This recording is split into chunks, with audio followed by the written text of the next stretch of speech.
In this video, we're going to show you how to clean your air conditioning condenser coil. Typically, you'll need to remove the front bumper to get better access to it. We'll only do half of the condenser so we can see the difference of the dirty side and the clean side. We're going to wash it down with water, and if you have an option for warm water, it'll help, but it's not necessary. First, we'll soak it down and get all of the dirt loosened up.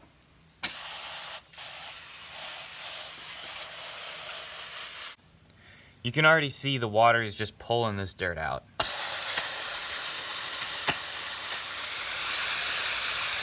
We're going to start with a soft bristle brush to clean some of that we can't get with the water, and then we're going to use this wire brush on some of the parts that might be harder to clean. You have to be very careful with the wire brush because you can damage the aluminum fins.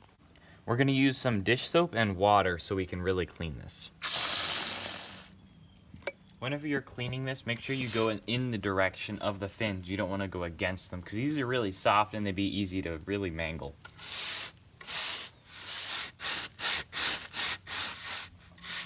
With the detergents in there and soaking, we can go ahead and spray them out. It's a good idea to go from the top to the bottom so all that dirt will flow down and you'll keep cleaning it.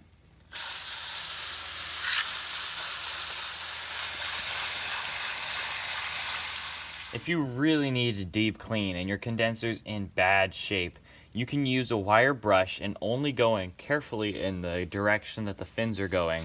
We can clean it that way, lightly, to scrape out some of the debris you might not be able to get out with a soft brush.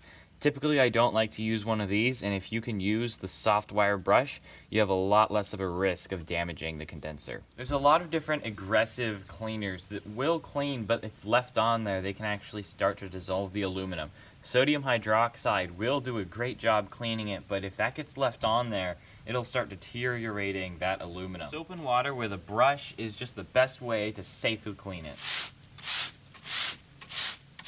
We're still getting dirt out of this, so we're going to keep repeating it until it's all out.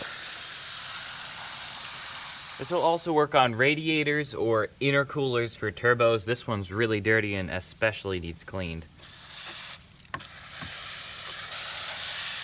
It really is helpful to do this outside. It's not making a mess everywhere. It just flows away.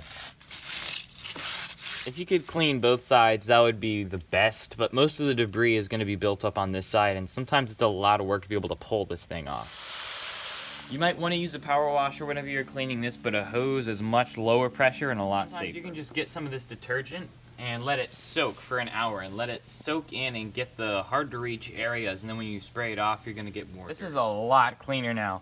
Let's go ahead and remove the tape so we can get an idea of what we've cleaned and what we haven't cleaned and how much better this side is. And now the efficiency of this cooler has increased 50%.